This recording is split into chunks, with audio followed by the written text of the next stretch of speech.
Hello everyone, welcome to our YouTube channel. Friends, यहाँ पे हम बात कर रहे हैं सामान्य विज्ञान जनरल साइंस के क्वेश्चंस की यहाँ पे बात कर रहे हैं, जहाँ पे 5000 क्वेश्चंस की जो ये सीरीज चला रखी है, इसका ये सेट 2 है। इससे पहले एक वीडियो ऑलरेडी डाल दिया है, तो उसको नहीं देखा तो देख लीजिएगा, क्योंकि ये जो सीरीज चलाई जा रही है इसमें हमारा मोटो है कि 5000 से ज़्यादा क्वेश्चन आपको कवर कराए दिए जाएँ, और ये भी वो क्वेश्चन जो बार बार एग्जाम में रिपीट होते हैं, जो कि बहुत ही इंपॉर्टेंट क्वेश्चन हैं। तो चलो बिना किसी देरी के स्टार्ट करते हैं आज का सेशन और देखते हैं आज के सेशन में हमने क्या क्या क्वेश्चंस रखे हैं। तो पहला क्वेश्चन स्क्रीन पे आपके सामने है और हमारा क्वेश्चन है कि निम्न में से मनुष्य की खोपड़ी में कितनी हड्डियां होती है। बोला है कि मनुष्य की खोपड़ी में कितनी अस्थियां होती है, ये आपसे पूछा जा रहा है। ऑप्शन है 8, 30, 32 या फिर 34। तो मनुष्य की खोपड़ी की बात करें तो मनुष्य की खोपड़ी में 8 हड्डियां होती हैं। अब यहाँ पे अगर आपसे पूछा जाए कि मनुष्य में कितनी हड्डियां होती है, कुल कितनी हड्डियां होती है, तो एक साधारण मनुष्य की बात करें तो इसमें कुल होती है 206 हड्डियां। और नवजात शिशु का पूछा जाए तो नवजात शिशु में कितनी हड्डियां होती है, कुल 300। ये भी आपको याद रखनी है। चलो देखते हैं नेक्स्ट क्वेश्चन। यहाँ पे देखिए नेक्स्ट क्वेश्चन आपके सामने आ चुका है गाइस। क्या है क्वेश्चन कि अधिकतम पोषक तत्व रक्त में कहाँ से अवशोषित किया जाता है, ये आपको बताना है।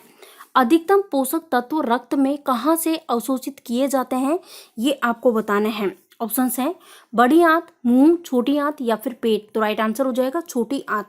छोटी आंत यहाँ पे करेक्ट आंसर है। अधिकतम जो पोषक तत्व जो होते हैं ये रक्त में कहाँ से अवशोषित किए जाते हैं, छोटी आंत से। यहाँ पे राइट आंसर हो जाएगा छोटी आंत। और देखो डाइजेस्टिव सिस्टम जब मैंने आपको पढ़ाया था उसमें मैंने डायग्राम की हेल्प से एक एक चीज को क्लियर किया था। नेक्स्ट देखिए, पौधों व पेड़ का खाना तैयार करने की जो प्रक्रिया होती है उस प्रक्रिया को क्या कहते हैं। ऑप्शन है कार्बोहाइड्रोलिसिस या फिर मेटाबॉलिक सिंथेसिस या फिर फोटोसिंथेसिस या फिर इनमें से कोई नहीं। तो इसे कहते हैं फोटोसिंथेसिस। पेड़ और पौधे जो होते हैं ये अपना खाना तैयार करते हैं, इस प्रक्रिया को कहा जाता है फोटोसिंथेसिस।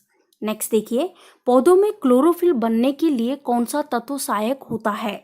ऑप्शंस आप देख सकते हो कैल्शियम, मैग्नीशियम, पोटेशियम या फिर फोस्फोरस। तो राइट आंसर हो जाएगा ऑप्शन बी करेक्ट आंसर है मैग्नीशियम। और गाइस एक और चीज देखिए, जो ये पौधे होते हैं इनकी पत्तियों का रंग हरा होता है, तो ये किस कारण होता है, तो ये होता है क्लोरोफिल के कारण। नेक्स्ट देखिए, यदि कोई मानवीय रोग विश्व में वृहद क्षेत्र में फैलता है तो उसे क्या कहा जाता है। ऑप्शंस है पैडेमिक, एपिडेमिक या फिर एंडेमिक या फिर एपिजूटिक। तो राइट आंसर हो जाएगा ऑप्शन ए पैडेमिक। नेक्स्ट देखिए, निम्नलिखित में से किसकी उपस्थिति के कारण गिरगिट रंग बदलता है। गिरगिट जो है ये किसके कारण से रंग बदलता है, ये आपको बताना है। ऑप्शन है हीमोग्लोबिन के कारण, व्रण किल्वक के कारण या फिर क्लोरोफिल के कारण या फिर वात रंध्र के कारण। तो यहाँ पे आंसर होगा ऑप्शन बी, व्रण किल्वक के कारण से जो गिरगिट है ये अपना रंग बदलता रहता है।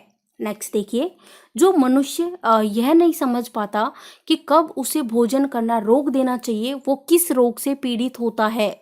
ऑप्शन देखिए बुलिमिया, मधुमेह, एनोरेक्सिया या फिर अति अम्लता। तो राइट आंसर हो जाएगा ऑप्शन ए करेक्ट आंसर हो जाएगा बुलिमिया। ऐसा व्यक्ति जो ये नहीं समझ पाता कि उनको कब भोजन करना रोक देना चाहिए, वो बुलिमिया रोग से पीड़ित होता है।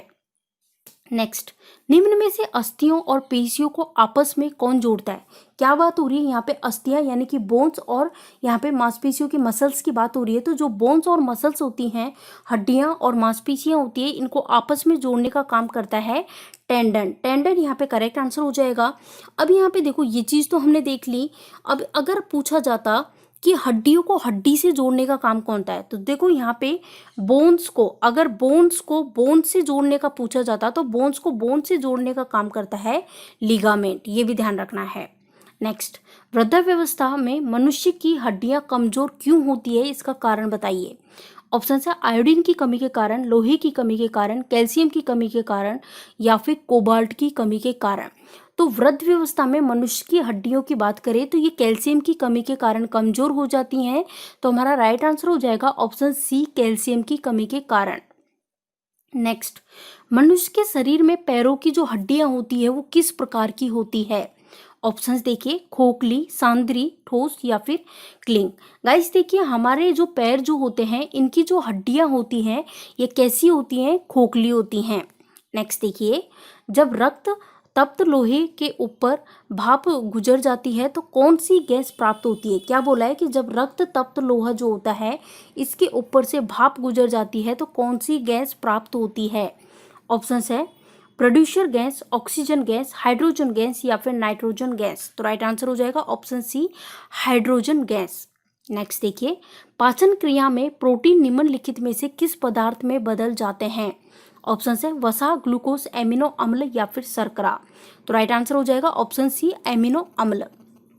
नेक्स्ट, किसी विलयन का जो पीएच मान जो होता है अगर 7 से कम होता है तो वो विलयन किस प्रकार का होता है? ऑप्शन है क्षारीय, अम्लीय, उदासीन या फिर उपरोक्त में से कोई नहीं। तो ये होता है अम्लीय होता है, और 7 से ऊपर वाला कैसा होता है? क्षारीय। नेक्स्ट, निम्नलिखित में से विषाणु रोग के अंतर्गत नहीं आता। हमें बताना है कि इनमें से कौन सा विषाणु रोग के अंतर्गत नहीं आता है। ऑप्शन है हेपेटाइटिस, गलसुआ, इन्फ्लुएंजा या फिर टीनिसिस। तो राइट आंसर हो जाएगा टीनियासिस, क्योंकि ये बाकी सारे जो रोग हैं ये सभी किस में आते हैं? विषाणु रोग यानी कि वायरस रोग के अंतर्गत आते हैं। नेक्स्ट देखिए, बियर को भंडारित करते समय उसमें कौन सी गैस मिलाई जाती है? जो बियर होती है उसको भंडारित करते समय उसके अंदर कौन सी गैस मिलाई जाती है, उस गैस का नाम पूछा है। ऑप्शन है chlorine, oxygen, carbon dioxide, sulphur dioxide. तो जो बियर होती है उसको जब स्टोर करेंगे, भंडारित करेंगे, तो उस समय उसमें एक गैस मिलाई जाती है और उस गैस का नाम है कार्बन डाइऑक्साइड। नेक्स्ट, निम्नलिखित में से कौन सा जंतु पराश्रव ध्वनि को सुन सकता है? ऑप्शन है चूहा, गिलहरी, बिल्ली या फिर चमगादड़। तो राइट आंसर हो जाएगा ऑप्शन डी, करेक्ट आंसर है चमगादड़। चमगादड़ जो है ये रात के अंधेरे में भी आसानी से उड़ पाता है और हर चीज़ को आसानी से देख पाता है। क्यों? ये जो ये पराश्रव ध्वनि जो होती है, अल्ट्रासोनिक वेव्स, इनके कारण से ये अंधेरे में उड़ पाता है। नेक्स्ट देखिए, निम्न में से दांतों तथा हड्डियों में पाए जाने वाला जो तत्व होता है वो कौन सा होता है? ऑप्शन है कैल्शियम व मैग्नीशियम, कैल्शियम व फॉस्फोरस, कैल्शियम, पोटेशियम, कैल्शियम या फिर फॉस्फोरस व सल्फर। तो राइट आंसर हो जाएगा ऑप्शन बी, कैल्शियम और जो फॉस्फोरस है ये हड्डियों और दांतों में पाया जाता है। नेक्स्ट, निम्नलिखित में से विटामिन B6 का रासायनिक नाम पूछा है। किसकी बात हो रही है? विटामिन B6 की बात हो रही है। तो ऑप्शंस आपके सामने दिए गए हैं, आंसर यहाँ पे होगा। ऑप्शंस है नियासिन, पायरिडॉक्सिन, पैथाथेनिक अम्ल या फिर साइनोकोबालेमिन। तो राइट आंसर हो जाएगा ऑप्शन बी, करेक्ट आंसर हो जाएगा। ये विटामिन B6 जो है इसका केमिकल नेम है, और साइनोकोबालेमिन की बात करें तो विटामिन B12 का रासायनिक नाम है। गाइस, विटामिन बी की बात करें तो जो विटामिन बी के बहुत प्रकार हैं उनमें से ये जो दो विटामिन है, विटामिन B6 और विटामिन B12, ये दोनों बहुत इंपॉर्टेंट है। अब यहाँ पे देखो विटामिन B12 सबसे ज़्यादा इंपॉर्टेंट है। इसमें जो ये साइनोकोबालेमिन है, इसमें यहाँ पे बात करें कोबाल्ट की तो ये कैंसर के इलाज के लिए उपयोग किया जाता है। हाँ, एक और चीज देख लीजिए, विटामिन B6 की बात हुई है तो विटामिन B6 की कमी के कारण एक रोग होता है जिसका नाम है एनीमिया। नेक्स्ट क्वेश्चन है कि निम्नलिखित में से भारतीय शिक्षा का मैग्ना कार्टा किसे कहा जाता है? ऑप्शन है वुड्स डिस्पैच, सैडलर आयोग, रेल आयोग या फिर इनमें से कोई नहीं। तो राइट आंसर हो जाएगा ऑप्शन ए, वुड्स डिस्पैच। नेक्स्ट, फ्रांस की पहली अभिनेत्री कौन है जिसने सर्वप्रथम सर्वश्रेष्ठ अभिनय के लिए ऑस्कर अवार्ड जीता? उनका नाम बताना है। ऑप्शन है ब्रिगिट बारडोट या फिर मैरियन काटिलार्ड या फिर ईवा ग्रीन या फिर जूलियट बिनाके। तो राइट आंसर हो जाएगा ऑप्शन बी, मैरियन काटिलार्ड।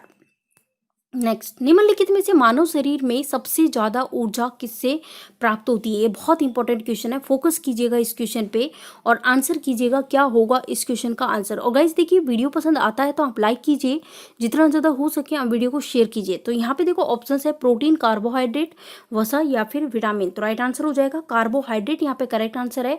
कार्बोहाइड्रेट से हमारी बॉडी को सबसे ज्यादा एनर्जी मिलती है। और देखो कितनी मिलती है, अगर ये पूछा जाए परसेंट में आपसे पूछ लिया जाए तो आप कहोगे 50% से लेके और 75% तक की जो एनर्जी होती है ये हमारी बॉडी को कार्बोहाइड्रेट के द्वारा मिलती है। और इसीलिए जो कार्बोहाइड्रेट है इसको शरीर का ईंधन भी कहा जाता है।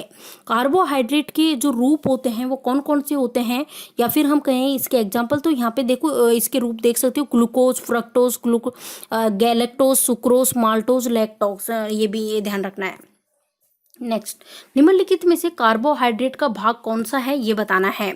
ऑप्शन है मोनोसेकेराइड, डाइसेकेराइड, पॉलीसेकेराइड या फिर ये सभी। तो ये सारे के सारे जो हैं ये किसके भाग है? कार्बोहाइड्रेट के। नेक्स्ट क्वेश्चन, निम्नलिखित में से उस विटामिन मतलब यहाँ पे बताना है कि विटामिन ई जो है इसका रासायनिक नाम आपसे पूछा जा रहा है। विटामिन ई की बात हो रही है फ्रेंड्स। अब विटामिन ई के बारे में काफ़ी इंपॉर्टेंट चीज़ें हैं जिनके बारे में यहाँ पे हम डिस्कस करेंगे। सबसे पहले तो इसका रासायनिक नाम होता है टोकोफेरोल। टोकोफेरोल इसका रासायनिक नाम है। और इसकी जो विटामिन ई जो है इसकी कमी से जो रोग होता है वो है बाझपन और नपुंसकता। और यहाँ पे एक और चीज़ आपको ध्यान रखनी है फ्रेंड्स कि विटामिन ई जो है इसको विटामिन ऑफ ब्यूटी भी कहा जाता है, क्योंकि जितने भी ब्यूटी प्रोडक्ट्स होते हैं उन सभी में विटामिन ई मिला होता है। नेक्स्ट, निम्नलिखित में से विटामिन डी का रासायनिक नाम आपको बताना है। ऑप्शंस आपके सामने है कैल्सीफेरोल, थाइमिन, टोकोफेरोल या फिर फाइटोनेडियम। तो राइट आंसर हो जाएगा ऑप्शन ए करेक्ट आंसर है। जो कैल्सीफेरोल जो है ये विटामिन डी का रासायनिक नाम है। अब यहाँ पे विटामिन डी की बात हो रही है फ्रेंड्स, तो ध्यान दीजिए विटामिन डी को विटामिन ऑफ सनशाइन भी कहा जाता है। कई बार पूछ लिया जाता है विटामिन ऑफ सनशाइन किसे कहा जाता है, तो विटामिन डी को कहा जाता है। और विटामिन डी की कमी के कारण जो रोग होता है वो होता है रिकेटस, जिसमें क्या होता है बच्चों के अंगों की हड्डियों का मुड़ना, ये रोग होता है, रिकेटस नाम का रोग है। और सबसे उत्तम सोर्स कौन सा है विटामिन डी का, तो आप कहोगे सूरज की रोशनी। भाई देखो सूरज की जो सन की जो रेस होती है ये तो बिल्कुल इनसे विटामिन डी मिलता है, लेकिन सबसे बेस्ट सोर्स नहीं है। क्योंकि अगर ऑप्शन में आपको मछली के लीवर का तेल दिया होगा तो आपको उस पर टिक करना होगा, बिकॉज सबसे ज़्यादा जो सबसे बेस्ट सोर्स है विटामिन डी का वो है मछली के लीवर का तेल। और उसके बाद दूसरे नंबर पे है सूरज की रोशनी, और उसके बाद बाकी सारे जैसे दूध, अंडा वगैरह सब। ठीक है, ये देख लिया हमने। थाइमिन विटामिन बी1 का रासायनिक नाम है। टोकोफेरोल विटामिन ई का रासायनिक नाम है। नेक्स्ट, निम्न में से कौन सा विटामिन वसा में घुलनशील नहीं होता है? वसा में घुलनशील यानी फैट में घुलनशील विटामिन कौन सा नहीं होता है ये आपको बताना है। और इसको जब मैंने विटामिन वाला चैप्टर आपको पढ़ाया था उसमें मैंने बहुत अच्छी ट्रिक से आपको याद कराया था, अगर आपको याद हो तो देखो यहाँ पे देखो फ्रेंड्स ध्यान दीजिए, वसा में घुलनशील विटामिन कौन से होते हैं, तो आप कहोगे कीड़ा, KEDA है ना, विटामिन KEDA ये जो विटामिन है कीड़ा, ये विटामिन वसा में घुलनशील है। बाकी बचे कौन से विटामिन बी और सी, ये वसा में घुलनशील नहीं है, ये किसमें जल में घुलनशील है। तो हमारा राइट आंसर हो जाएगा ऑप्शन सी। नेक्स्ट, निम्नलिखित में से मानव मस्तिष्क में चतुराई व बुद्धि का केंद्र किसे कहा जाता है? ऑप्शन है थैलमस, सेरिब्रम, सेरिबेलम या फिर मॉड्यूला ऑब्लागेटा। तो राइट आंसर हो जाएगा सेरिब्रम। सेरिब्रम जो है इसको चतुराई और बुद्धि का केंद्र कहा जाता है। नेक्स्ट, निम्नलिखित में से किन वैज्ञानिक ने मृत कोशिका की खोज की? ऑप्शन है Leeuwenhoek, Robert Hooke, Schleiden या फिर अल्टमेन। तो राइट आंसर हो जाएगा रोबोट हुक। नेक्स्ट, निम्न में से लाल रक्त कणिकाओं का वैज्ञानिक नाम बताना है। जो आरबीसी है, रेड ब्लड सेल्स की बात हो रही है, रेड ब्लड सेल्स की, इनका वैज्ञानिक नाम क्या है? ऑप्शन है एंथ्रोसाइट, ल्यूकोसाइट, थ्रोम्बोसाइट या फिर इनमें से कोई नहीं। तो राइट आंसर हो जाएगा एंथ्रोसाइट। एंथ्रोसाइट करेक्ट आंसर है, ल्यूकोसाइट WBC का है, ये भी ध्यान रखना है। नेक्स्ट, निम्नलिखित में से हाइड्रोजन बम किस पर आधारित होता है? ऑप्शन है नाभिकीय संलयन, नाभिकीय विखंडन, रेडियो एक्टिव विखंडन या फिर इनमें से कोई नहीं।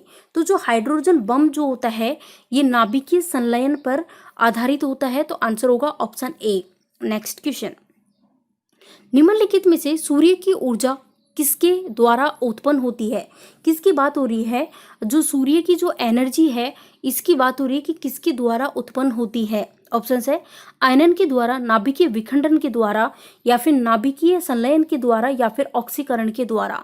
तो ये होती है नाभिकीय संलयन के कारण। तो आंसर हो जाएगा ऑप्शन सी, नाभिकीय संलयन के कारण। नेक्स्ट, समुद्र की गहराई को मापने के लिए किस यंत्र का उपयोग किया जाता है? उस यंत्र का नाम बताना है। गाइस काफ़ी इंपॉर्टेंट क्वेश्चन है, फोकस कीजिएगा अच्छे से, कंफ्यूज नहीं होना है क्योंकि इस तरह के क्वेश्चन बहुत बार पूछे जाते हैं। ऑप्शन है फेदोमीटर, पॉलीमीटर, सिस्मोग्राफ या फिर एनीमोमीटर। किसकी बात हो रही है? समुद्र की गहराई की बात हो रही है। तो समुद्र की गहराई जो है इसको मापा जाता है फेदोमीटर के द्वारा। पॉलीग्राफ की बात करें तो जो झूठ को मेजर करने की, झूठ पकड़ने की ये मशीन है। और सिस्मोग्राफ जो है, सिस्मोग्राफ की बात करें तो ये जो है ये इससे मेजर किया जाता है भूकंप को, अर्थक्वेक को मेजर किया जाता है सिस्मोग्राफ से। और जिस यूनिट से किया जाता है वो इसकी यूनिट क्या है? Richter scale. फिर एनीमोमीटर की बात कर लेते हैं। तो एनीमोमीटर जो है, इससे जो हवा जो है, इस मतलब कि हवा की जो स्पीड होती है, एयर की स्पीड, उसको मेजर किया जाता है। नेक्स्ट, मानव शरीर में भोजन रक्त द्वारा अवशोषण कहाँ पर सर्वाधिक होता है? ऑप्शन से यकृत, आमाशय, छोटी आंत या फिर बड़ी आंत। डाइजेस्टिव सिस्टम में मैंने बहुत अच्छे से बताया था कि छोटी आंत है, इसमें रक्त के द्वारा मतलब भोजन जो है वो रक्त के द्वारा अवशोषण इसका हो जाता है। नेक्स्ट, पाचन क्रिया में प्रोटीन निम्नलिखित में से किस पदार्थ में बदल जाते हैं? ऑप्शन है वसा, ग्लूकोज, एमिनो अम्ल या फिर शर्करा। तो राइट आंसर हो जाएगा एमिनो अम्ल, करेक्ट आंसर है। नेक्स्ट, निम्न में से पचे हुए भोजन में मौजूद विषैले पदार्थ को कौन सा अंग चूषण करता है? ऑप्शन है अग्नाशय, यकृत, आमाशय या फिर वक्र। तो राइट आंसर हो जाएगा यकृत, लीवर। नेक्स्ट, निम्न में से कौन मानव के पैर की हड्डी नहीं है? ऑप्शन देखिए, टीबिया, ह्यूमरस, फीमर, फेबुला। तो राइट आंसर हो जाएगा ह्यूमरस। ह्यूमरस की बात करें तो ये जो ऊपरी भुजा जो होती है, भुजा की हड्डी है, और बाकी सारी टीबिया, फीमर और फेबुला ये पैर की हड्डियां हैं। नेक्स्ट देखिए, निम्नलिखित में से वह कौन सा जीव है जिसमें रक्त नहीं होता लेकिन वह श्वसन करता है? ऑप्शन है केचुआ, हाइड्रिया या फिर ऑरिलिया या फिर रिडियर। तो राइट आंसर हो जाएगा हाइड्रिया। हाइड्रिया जो है, इसमें हाइड्रिया की बात करें तो इसमें रक्त नहीं होता लेकिन फिर भी ये श्वसन करता है। नेक्स्ट, निम्न में से कृत्रिम हीरा किसे कहा जाता है? किसकी बात हो रही है? कृत्रिम हीरा की बात हो रही है।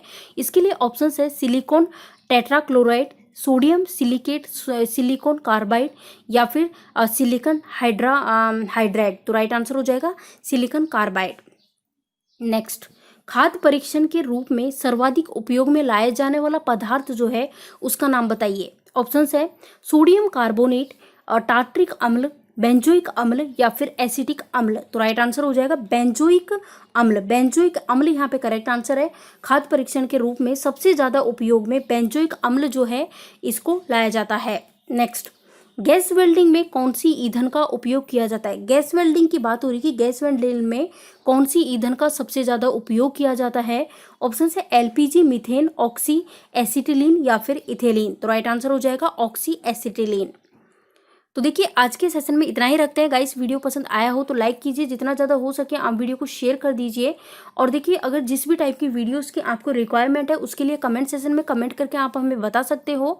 और चैनल पे आप नए हो तो उसके लिए आप चैनल को सब्सक्राइब कर सकते हो।